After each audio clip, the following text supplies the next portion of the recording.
Joining me, Republican Illinois Congressman Adam Kinzinger, also a pilot in the Air National Guard. And welcome back to America's Newsroom. Nice to have you here. Thanks, Bill. It's good to be with you. You are getting behind whom as of today? As of today, I am officially endorsing Marco Rubio. And I got to tell you, I've watched him since he's been out here. This is a guy that can unite this party, that can bring conservatives together, can put us behind a mission, the mission of America, which is to be an example for the rest of the world and to get our people back to work and do what we need to do. And in my mind, there's nobody in this race that's better qualified to do that and, frankly, more inspirational than Marco Rubio. He's been a great candidate. He'll be a great president, and I'm excited to be on Team Rubio now. What's wrong with Donald Trump? What's wrong with Ted Cruz or John Kasich or Ben Carson? So I consider foreign policy something that's very important to me, having served and continuing to serve. And, neither, frankly, Ted Cruz or Donald Trump have a coherent foreign policy. They flipped a lot. Ted Cruz votes against the National Defense Authorization Act, voted for Rand Paul's budget, which slashed the military significantly. And Donald Trump, I hear a lot of big words and big pronouncements, but I don't see any detail. Knocking the blank out of ISIS is no answer to how to actually destroy this cancer that's growing in the Middle East. And Marco Rubio's put out solid plans, and I have no doubt and no lack of confidence in the fact that when he's president, he can destroy ISIS everywhere they exist. That point was kind of echoed by Rubio this morning. The senator was on our morning show, Fox and Friends, and said this about his candidacy.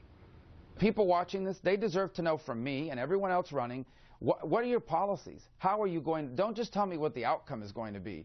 I understand Donald likes to say he's going to make America great again. How?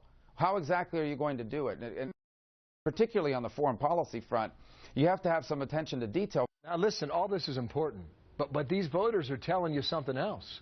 They're telling you they're angry. They're telling you they like an outsider, and details be damned so far. Yeah, it seems like that, except for I think you're going to see support consolidate behind Marco. I think you're going to see folks, really start as we get closer and it's realistic that we're going to actually select a nominee, the person that's going to go ahead and face Hillary Clinton for the future of this country. I think and hope people look twice again at Donald Trump and say this guy's not serious. But regardless, Marco's going to go out there. He's going to talk about his ideas, talk about his plans, talk about uniting our party. Because if we unite our party, we defend this country from this kind of listless, future of not knowing what our purpose is and just kind of going along. He's got a mission and idea. Trump doesn't. He speaks big words. He's very whatever. But Marco's got that inspiration that we need, and I think people are going to see it. Politics is a game of winning. Yeah. Where does Senator Rubio win? Well, I think you're going to see support. Look, he's coming in second consistently now. I think they're going to have to take on Trump. People are going to have to look at Trump and see that this guy's not serious and actually, believe that. And I think you start seeing Marco win and maybe the Super Tuesday states coming up. The difference in Nevada, in South Carolina, New Hampshire, he's been no closer than 10 points with Donald Trump. So it comes back again to the point as to where does he win. Florida goes on March 15th. That's less than 3 weeks from now. Can he win there? Yeah, I think so. Look, it's just been a few states that have gone, and everybody's attention is on him because, look, Trump has done well in those states, but we have a lot of states to go. Illinois. Illinois is March 15th. It's among many big states coming along. I think Illinois is going to put Marco Rubio in there. People are going to see that, John Kasich is maybe a good guy and a decent governor, but at the end of the day, they got to vote for the guy that's going to beat Donald Trump, and that's Marco Rubio. So I think you're going to see a lot of Kasich support go to him. One last question. If he doesn't win a contest by next Tuesday, it's 0-15, as you know. Simple math tells you that.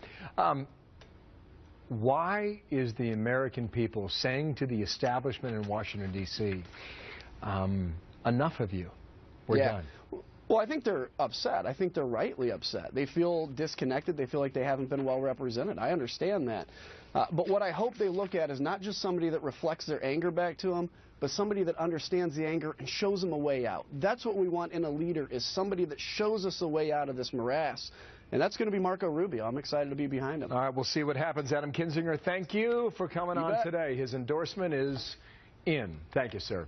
Martha. See ya. Take care.